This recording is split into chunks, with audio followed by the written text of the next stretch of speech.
Hey guys, time to get some mysteries dismantled. Today, we're gonna be dismantling a 2010 American adult rom-com titled MILF. So grab your popcorn and strap on your safety kits, cause I'm about to start dismantling. Now this movie revolves around four first-year college students who are on a rampage to sleep with as many girls as they can. With no luck, some of them strike gold with women way older than them, and the others find themselves in some really sticky family business. The movie centers around one of the friends, Brandon, and it starts off with a scene of Brandon being a perv and checking out girls as he walks to class. He sees a girl bent over with her thighs and female goodies on full display, and he stares at her till she catches him and threatens to tell everyone how much of a creep he is. He seems a bit stressed by this, but is then momentarily taken out of his distress by a call from his best friend Anthony. Anthony, who is on his way to Brandon's house to get some drinks and a video camera, jokingly asks Brandon to hang out with him and Lori. Lori, who also happens to be Brandon's mom, and has been one of, if not Anthony's biggest crush since he was a child. Brandon turns down the offer, of course, and Anthony drives there on his own. Anthony arrives at Brandon's house and Lori opens the door for him. From the moment she opens the door, you can almost feel the amount of sexual tension oozing out of her. They chit-chat and she eventually manages to suppress her sexual urges. She asks him to let himself out when he gets done and she leaves him.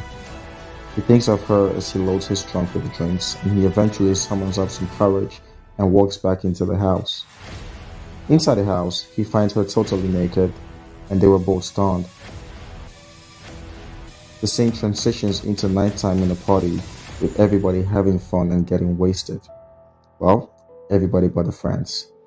They were holed up in their room playing video games while waiting for Anthony to bring the drinks.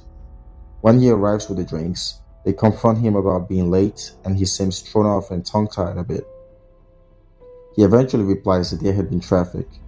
Well, booze in the camera eventually takes the boys' attention away from him and they soon join the party.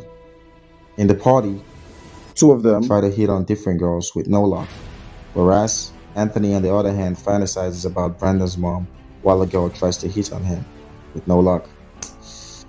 The girl angrily leaves him and Brandon comes over to talk to him. Brandon leaves him too as he seems to be very lost in his fantasies. Brandon goes upstairs and there he meets a girl named Alex. From the inception of their conversation, she seems genuinely interested in him. Talking to her for Brandon was like a 10-year-old trying to deadlift 500 pounds. It was hard to watch, funny, and cringeworthy at the same time. It gets worse when the bully bumps into Alex and leaves her left nipple hanging out. The scene makes Brandon nervous. It seemed like he had swallowed a toad. He tries to tell her but is tongue-tied. It looks like he had never seen bare nipples before. Nate comes over and tells her that her nipples were hanging out, and he jokingly asks Brandon if he had been staring at that all evening. Both Brandon and Alex feel embarrassed by this, and she gets angry and disappointed at Brandon and storms off. Soon after, the boys get thrown out of the party into a garbage bin, and they agree to go to Anthony's mom's house to chill. On getting there, they are shocked to find Lori, Brandon's mom, and Anthony's mom engaging in what they thought to be a lesbian rendezvous. Anthony and Brandon seemed distressed by this, but Nate and Ross were excited and wanted the show to go on. Oh yeah. Anthony storms off, pushing the overexcited friends who would rather stay out too. Brandon also follows suit. They go to the guest house, and there they drink and vent. There, Anthony comes clean to Brandon that he had seen his mom naked earlier that morning. He tells Brandon that he would do anything he wanted just to make up to him, and he acts weirdly guilty and over-apologetic. It reports Brandon walks off into the garden and he happens upon an open window from which he sees Anthony's mom naked as she changes her clothes. Hot Spotlight soon finds him, and she catches him looking at her. He is thrown into a frenzy and runs off into the night. In the next scene, Brandon wet dreams about Anthony's mom. Anthony still acts weirdly guilty and hell-bent on making things up to Brandon. He offers to treat Brandon to breakfast, and on their way, he realizes that he had forgotten his phone in his mom's house the previous night. They both drive to his mom's house, and there, Brandon meets Anthony's mom again. She tells him that he could call her Holly as he had seen her naked already. She flirts with him, kisses him, and also takes some nutty pictures for him with his phone. At nighttime, they all go to an older ladies' bar, and there, Ross and Nate tries to hit on the older ladies. It turns out that they had earlier made a bet on who could sleep with the most women. They score, but end up in some pretty crazy one-night stands. In the morning, Holly goes up to the boys' church dorm to see Brandon. She hides in her car till Anthony leaves for class and sneaks up to meet Brandon. They have sex there, and just before she leaves, Anthony returns back from class. They quickly hide under the bed as they watch him touch himself to a video mistakenly recorded by Brandon of his erotic time with Holly. Unknown to Anthony that he was masturbating to a video of his mom, and that she and Brandon were under the bed watching him.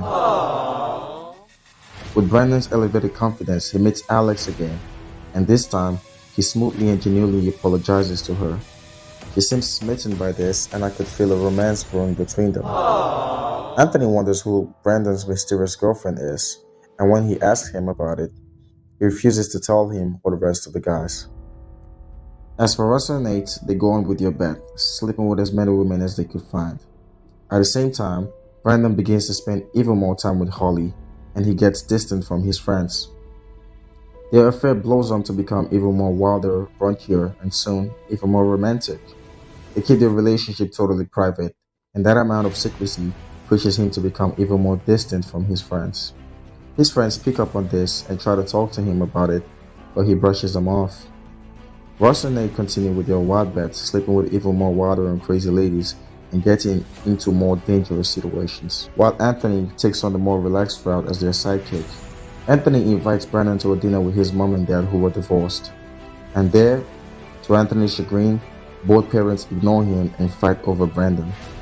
They fondle him under the table, and there we learn that Anthony's dad is gay. After the dinner, Anthony's dad offers to give Brandon a ride, and there he tells Brandon that he was aware of his relationship with his ex-wife, and charges him to think about the implications of that on his friendship with Anthony. Ross and Nate soon agree to call off their bet after a series of dangerous hookups. No sooner had they called off the bet than they get bombarded by a lot of women wanting to sleep with them. They ask Anthony for his mom's house to organize a party so that they could invite all the women there to meet other guys. Brandon agrees, and they start to put up invitations everywhere. In the next scene, Brandon meets Alex again. She tells him that she will be coming to the party and acts excited about it. A romance between them is now evident, and Brandon starts to feel guilty for sleeping with his best friend's mom. He stops taking Holly's calls and he tries to call out their relationship, but she wouldn't have it. The party starts, and soon he meets Alex outside. They talk for a while, and she subtly expresses her distaste for relationships between younger men and way older women. Brandon counters that it didn't matter if such couples had a good connection between them. As they talk, Holly beckons him, and he excuses himself from Alex and follows her into the bedroom. There, he tries to call her their relationship again, but she wasn't having any of it, and instead tries to kiss him as Anthony walks in on them.